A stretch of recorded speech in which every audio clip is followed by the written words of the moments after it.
इस टेक्नोलॉजी को आज जो लोग इग्नोर कर रहे हैं, कल वही गूगल पे सर्च करेंगे कि एआई से नौकरी कैसे वापस लें।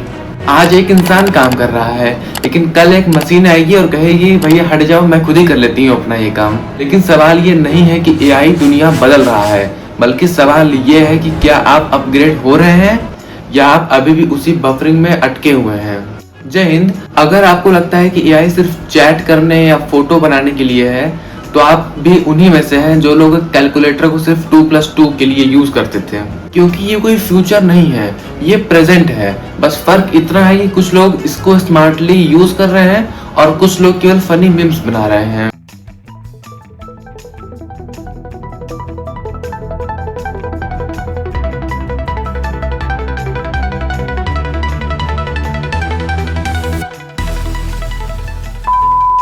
लेकिन सवाल ये है कि क्या आज का स्टूडेंट तैयार है या सिलेबस अभी भी 2010 में ही अटका हुआ है। लेकिन आखिर ये एआई है क्या चीज। आज के समय में हर एक जगह आपको एआई का इस्तेमाल दिख जाएगा। एआई हर जगह यूज हो रहा है, चाहे वो छोटा यूज हो या चाहे वो बहुत बड़ा यूज हो। इंडस्ट्री लेवल पे इसका यूज किया जा रहा है। आज के टाइम पे तरह तरह के एआई मॉडल्स आ चुके हैं, चैटबॉट्स आ चुके हैं, वीडियो जनरेटर्स आ चुके हैं, इमेज जनरेटर्स आ चुके हैं, वेबसाइट डेवलपमेंट हो सकता है एआई से। मतलब एआई से आपका 90% वर्क लोड कम हो सकता है। लेकिन आखिर ये एआई होता क्या चीज है और ये हमारी लाइफ को कैसे असर करता है और ये एआई काम कैसे करता है और इसको किसने खोजा, क्यों बनाया गया, चलिए आज की इस वीडियो में समझते हैं। Developed intent. Project Zero Alexa is designated classified information and protected under the CB Corporation Agreement.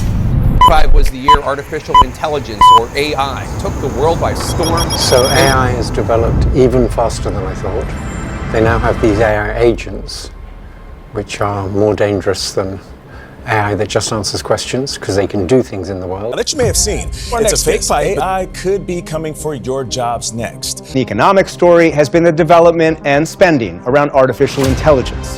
AI spending is driving one of the tech industry's most explosive periods, most of all NVIDIA, which posted record gains of $32 billion.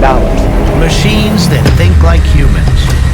Our dream to create machines in our own image that are smart and intelligent. What, can you bring it to me? Is it possible that the dream of artificial intelligence has become reality? देखिए, अगर आसान भाषा में कहा जाए तो AI का मैं कोई यहाँ पे आपको डेफिनेशन नहीं दूंगा कि हाँ ये है एआई। नहीं, किसी भी तरीके की मशीन जब इंसानों की तरह बिहेव करने लगे तो उसे हम एआई बोलते हैं। जब वो इंसानों की तरह सोचने लगती है, इमोशंस दिखाने लगती है, फीलिंग्स दिखाने लगती है, तो उसे हम आर्टिफिशियल इंटेलिजेंस का नाम देते हैं। एआई सोचता नहीं है, एआई पैटर्न्स को समझ के तब आंसर देता है। देखिए, आर्टिफिशियल इंटेलिजेंस कोई 10-20 साल पुरानी टेक्नोलॉजी नहीं है।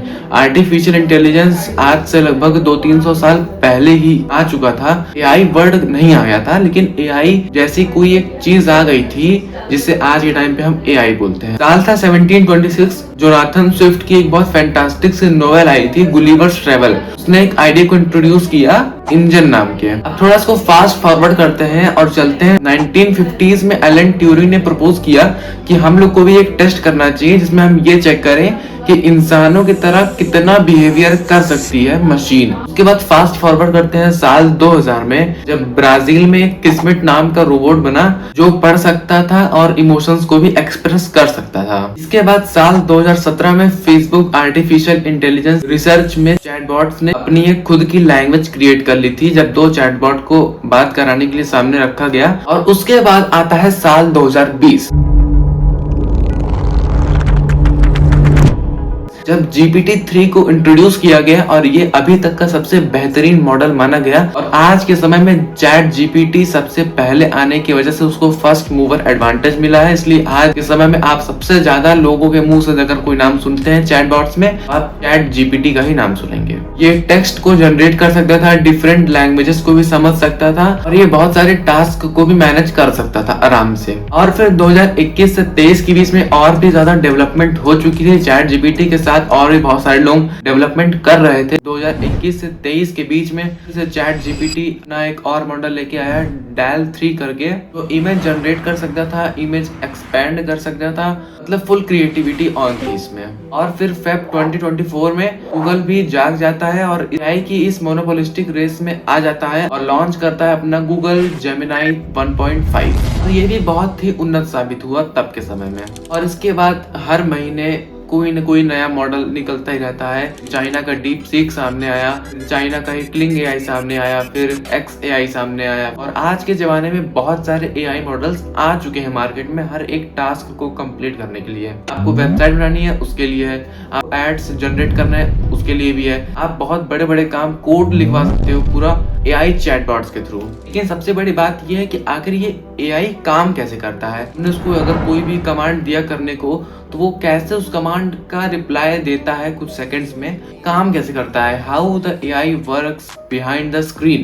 देखिए AI के सिर्फ 3 पिलर्स हैं। जैसे हमारे बॉडी ऑर्गन्स बहुत सारे हैं, वो सब हमारे पिलर्स हो गए मान लीजिए। ऐसे ही AI के भी 3 पिलर्स हैं, डेटा, एल्गोरिदम और ट्रेनिंग। सबसे पहले हम AI को डेटा देते हैं, मतलब हम उसको एक ही चीज को 1000 बार ट्रेन करने के लिए हम उसको डेटा देते हैं। जैसे लेट सपोज अगर कोई एक बिल्ली की फोटो है, AI को ये चीज सिखाने के लिए कि हाँ ये बिल्ली है, उसको 1000 बार उस फोटो को दिखाया जाता है, अलग अलग एंगल से दिखाया जाता है और फिर उसको उस हिसाब से ट्रेन किया जाता है कि हाँ ये बिल्ली है।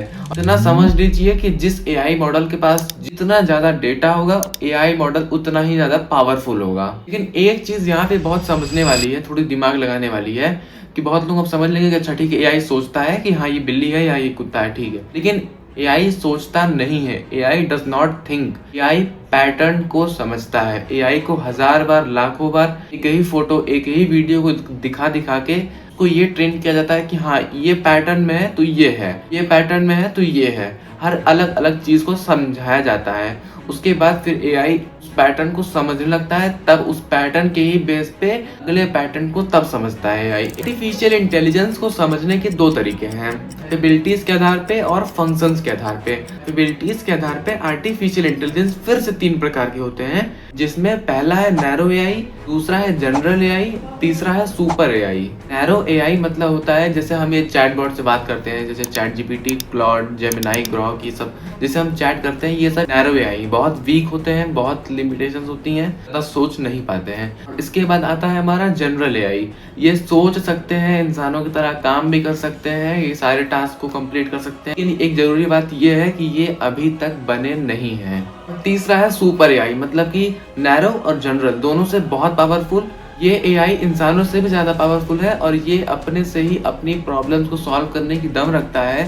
सबसे बड़ी बात ये है कि ये AI आज भी अभी थ्योरी पर ही है। और फंक्शनैलिटी के आधार पे भी आर्टिफिशियल इंटेलिजेंस 3 तरीके के होते हैं। अब देखिए आपको बहुत डीप में जाने की जरूरत नहीं है, कोई आपसे पूछेगा नहीं कि ये क्या है, ये क्या है, बस आप ऊपर ऊपर से जान लीजिए। इसमें भी पहला है रिएक्टिव मशीन, केवल प्रेजेंट की बात करता है, कोई पास्ट मेमोरी कुछ नहीं होता इसमें। इसके बाद दूसरा है लिमिटेड मेमोरी, थोड़ी बहुत मेमोरी होती है, पास्ट परफॉर्मेंस से अपने आप को थोड़ा ट्रेन करता है, लेकिन बहुत ज्यादा नहीं, बहुत लिमिटेड होता है ये भी।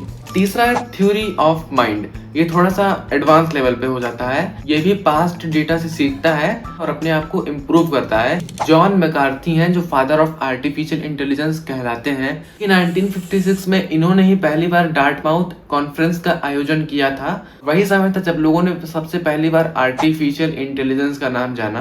मतलब कि मशीनों को सिर्फ मशीन ना समझना, बल्कि सोचने और समझने का एक नया टूल समझना। देखिए अगर मैं सिर्फ इनका अकेले का नाम लूं तो गलत ही होगा। इनके साथ कुछ और ब्रिलियंट माइंड्स भी थे, जैसे कि एलन ट्यूरिंग और मार्विन मिन्स्की। देखिए AI आपकी घर से लेके किसी बड़ी फैक्ट्री तक, हॉस्पिटल से लेके मिलिट्री तक, गवर्नमेंट से लेके किसी एजेंसी तक, हर जगह AI का यूज हो रहा है। आज के टाइम पे बड़ी बड़ी कंपनीज अपने सॉफ्टवेयर्स में AI को इंटीग्रेट कर रही हैं, काम को आसान करने के लिए और कॉस्ट को भी कम करने के लिए। कोई भी ऐसा सेक्टर नहीं बचा है जहाँ पे आर्टिफिशियल इंटेलिजेंस का इस्तेमाल ना हो रहा हो। जो लोग कहते हैं ना कि भैया AI जॉब खा जाएगा, तो वो सही कहते हैं। AI जॉब खाएगा, लेकिन वो जो AI सीख लेगा वो आपकी जॉब खाएगा, जिसको AI नहीं आता है, जो AI को इग्नोर कर रहा है। आज का स्टूडेंट AI का इस्तेमाल करके अपना होमवर्क करता है और टीचर भी चेक करता है AI का इस्तेमाल करके। मतलब पढ़ कौन रहा है भाई, सिस्टम ही अपने से ही सेल्फ स्टडी मोड पे ही चला गया है। जॉब्स का और AI का भी इनवर्सली रिलेशनशिप है। अगर जॉब ज्यादा है तो मतलब एआई का कम इस्तेमाल हो रहा है, अगर एआई का ज्यादा इस्तेमाल हो रहा है तो मतलब जॉब कम है। नहीं, बहुत लोग बोला करते थे कि ये काम जल्दी करो, अब बोलेंगे भाई जल्दी कर दो नहीं तो एआई से करा लूंगा मैं ये काम। Content writing, publishing, web searching, browsing, researching, हर काम तो कर रहा है एआई। हम लोग यूट्यूब पे वीडियो देख रहे हैं कि आखिर एआई से पैसा कैसे कमाएं। आज एक ही इंसान एआई की मदद से पूरी एक प्रोडक्शन टीम बन चुकी है। हेल्थ केयर सेक्टर में भी आर्टिफिशियल इंटेलिजेंस का बहुत अच्छा इस्तेमाल हो रहा है। डॉक्टर से पहले तो एआई पकड़ लेता है, हाँ भाई तुमको हार्ट अटैक आने वाला है, 10 मिनट में आएगा। सेल्फ ड्राइविंग कार्स भी इंडिया में आनी शुरू हो गई हैं। कल कंपनीज देती ना level 1 ADAS, level 2 ADAS, level 3 ADAS, वो सब आर्टिफिशियल इंटेलिजेंस की वजह से ही हो पाता है। देखिए कल को अगर एक्सीडेंट होगा या तो हम ड्राइवर पे ब्लेम करेंगे या तो हम सॉफ्टवेयर पे ब्लेम करेंगे। हम ब्लेम किसको करेंगे? कंपनी को ब्लेम करेंगे। एआई के कुछ मेरिट्स हैं तो उसके फिर डेफिनेटली डिमेरिट्स भी होंगे। डीप फेक बहुत बड़ा इसका डिमेरिट्स है। तो फेक वीडियोस इतनी ज्यादा रियल लगने लगी हैं कि उसको पहचानना बहुत मुश्किल है और लाखों लोग बेवकूफ भी बनते हैं फेसबुक नाम के प्लेटफॉर्म पे। तो कल को अगर मैं प्राइम मिनिस्टर बन जाऊं तो आप लोग ये मत सोचिए कि मैं सच में बन गया, वो एआई से बन सकता है। और प्राइवेसी की तो बात ही मत करिए। जब से ये एआई इंटीग्रेट हो गया है, किसी की फोटो को लाइक कर दो, देखो एआई को लगेगा अच्छा लगता है, भाई सीरियस है, कुछ तो करना पड़ेगा। तो तुमको वैसे रिकमेंडेशन दी जाती है, तुमको वैसे सॉरी आप तुमको बोल दिया आपको हाँ, तो आपको वैसे रिकमेंडेशन देने लगता है वो। आप अगर कुछ सर्च कर रहे हो कि हम शूज प्राइस अंडर 5000 वो देने लगेगा, ऐड पे ऐड आने लगेगा। तो ये सब देखिए एआई के बहुत नुकसान है और बहुत ज्यादा ही नुकसान है, क्योंकि अगर एआई किसी गलत इंसान के हाथ में लग गया तो एआई बर्बाद है फिर। और हम लोग तो बेवकूफ बनते जा रहे हैं। हम लोग एक समय आएगा कि इंसान 0+2 को भी नहीं बता पाएगा कि इसका आंसर क्या आएगा। देखिए पहली बात तो ये है कि हर काम एआई से आजकल हो रहा है, हर काम हम लोग एआई से करा ले रहे हैं। अगर हमको कोई चीज नहीं आ रही है तो सीधा भैया दिस व्हाट इज दिस, हाँ तो आ गया तुरंत। तो ठीक, तो ऐसे क्या है कि हम अपनी खुद की क्रिएटिविटी कहाँ जा रही है पता नहीं। मशीन डेप्रिशिएट होती है, इंसान की नॉलेज क्रिएटिविटी भी डेप्रिशिएट होती है। अगर हम उसको समय के साथ साथ शेप नहीं देते हैं, शार्प नहीं करते हैं तो फिर वो खराब हो जाता है, खत्म है। फिर वो क्या कर सकते हैं भाई, यही कर सकते हैं। आने वाले 5 से 10 साल में जॉब्स रिप्लेस होंगी, जॉब्स बदल जाएंगी, स्किल्स बदल जाएंगी, कंपटीशन बढ़ जाएगा। इंसान वर्सेस इंसान, मतलब ह्यूमन वर्सेस ह्यूमन की फाइट होगी कि किसके पास जॉब रहेगी। कुछ लोग अभी भी लगे हुए हैं भाई पबजी वर्सेस फ्री फायर। देखो पहले focus on money. If you do not have money, if you want to play a high end games on PC, you have to purchase a 4 lakh rupees GPU. If you do not have money, you do not buy it. So focus on money. If you want to focus on money, then you have to work on your skills. आपको अपने skills पे काम करना होगा। कि मैं last में फिर से यही कहना चाहूंगा कि जो इंसान एआई का इस्तेमाल करेगा वो उस इंसान को रिप्लेस कर देगा जो एआई का इस्तेमाल नहीं करेगा। और वीडियो कैसे लगी एक बार कमेंट सेक्शन में जरूर बताइएगा। तब तक के लिए बहुत बहुत धन्यवाद एंड जय हिंद, वंदे मातरम।